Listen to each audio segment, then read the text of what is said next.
بسم اللہ الرحمن الرحیم۔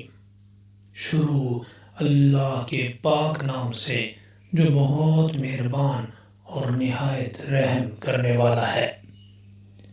حضرت علی بن زیاد رحمۃ اللہ علیہ رات کو ایک قرآن پاک ختم کیا کرتے تھے۔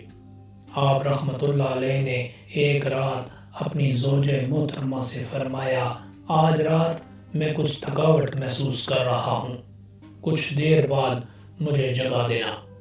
جب ان کی زوجہ محترمہ نے کچھ دیر بعد جگایا تو آپ رحمۃ اللہ علیہ نے طبیعت میں کچھ گرانی محسوس کی۔ اپنی زوجہ سے کہا، مجھے 1 گھنٹہ اور سونے دو۔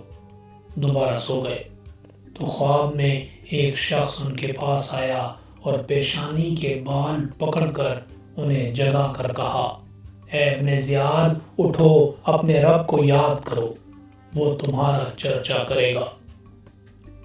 تو آپ رحمۃ اللہ علیہ گھبرا کر اٹھے تو آپ رحمۃ اللہ علیہ کی پیشانی کے بال اسی طرح کھڑے تھے اور مرتے دم تک کھڑے رہے۔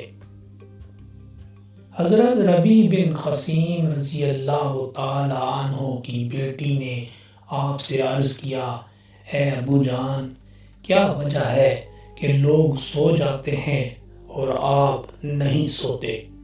ارشاد فرمایا، بیٹی، تمہارا باپ جہنم سے ڈرتا ہے۔